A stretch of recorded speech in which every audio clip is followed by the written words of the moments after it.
Got that V6 Camaro on the rack, on the dyno, getting it worked on, getting it tuned. Almost finished with it. I just did some trans tuning and things like that, so it's kind of heat soaked right now. I'm just letting it cool down. I'm going to do the final pull of the evening, rev it all the way out to 7,200. One of the really weird things about these cars is the transmission forces it to shift at like 6,800, and it pulls strong all the way out to 72.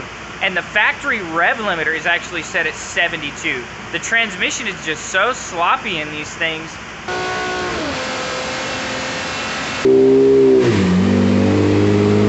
That it won't let it shift at a higher RPM. So I spent a lot of time working on the trans to get it to shift at around 7,100. So when it starts to shift, it bleeds to 72 and then back down.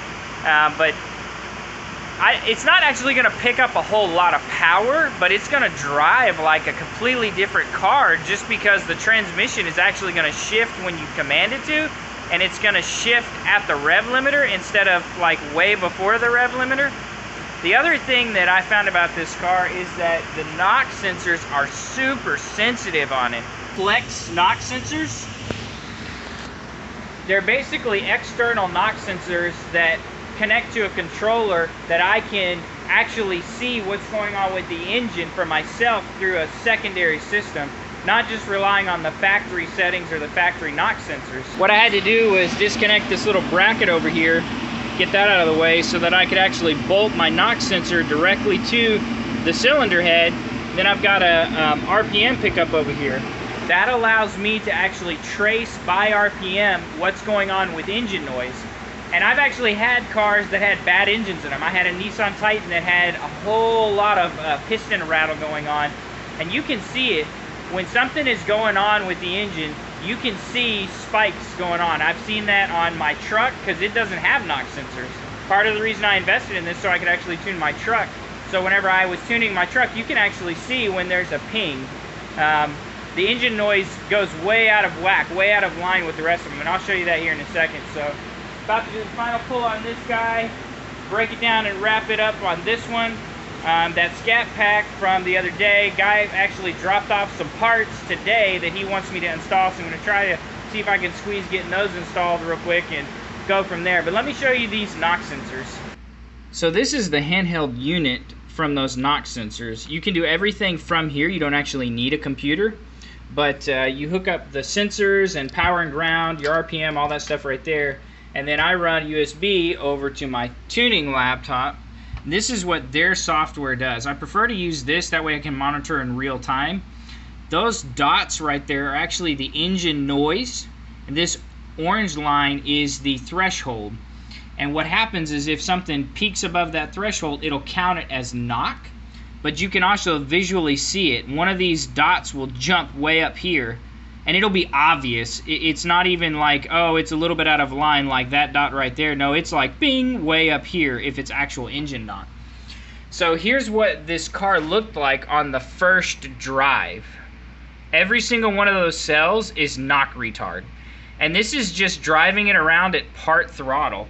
I mean, you're talking 4.7, 4.9, 3, 4, 5 degrees knock all over the place. I mean, constantly. The car is constantly, this red line right here is engine knock. Well, the sensor's getting excited. It was constantly pinging the whole time I was driving it around on the street. Not even really at wide open throttle. This is close to wide open throttle during an acceleration, but you can see I only got up to 4,400 RPM. And so I knew right away that I was going to have to hook up my Plex knock sensors to it so I could figure out, is this actual knock and this car has a problem, or is this fake knock or false knock and the car is okay? And that's what this does. So basically what I do is pull a bunch of timing from the car, make sure the fuel is really safe, and then run it all the way to the red line and get this profile so I can see what the engine noise is. And then I start putting timing back into it. And then if something, jumps up here, then I know that, okay, there's actual knock. But it never did that, not a single time. I data logged probably 5 or 6 wide open pulls, and it never a single time looked anything different than that. So Those little sensors come in handy to help make sure that I actually get a good quality tune out of a car, and I can actually push it and be safe and know beyond a shadow of a doubt that it's safe. And then that allows me to set the knock sensors a little bit less sensitive and know that, hey, I've double checked this and I can turn these things down a little bit without it affecting anything. And I never turn knock sensors off. And this is only the second time I've actually had to do this, where I had to desensitize the knock sensors. But I decided to do it on this car because it's a lower horsepower application, and it only has 80,000 miles on it. The car is in, moderately good shape. It hasn't been beat to crap. So I desensitized the knock sensors just a little bit on this particular car, going off of my external knock sensors. So now we're actually going to get a much better quality tune out of this car than it would have if I just used the factory ones and kept pulling timing. It would have left with probably 30 less horsepower than it came in if I had done that. So I'm going to wrap up this car, do one final pull, and get out of here.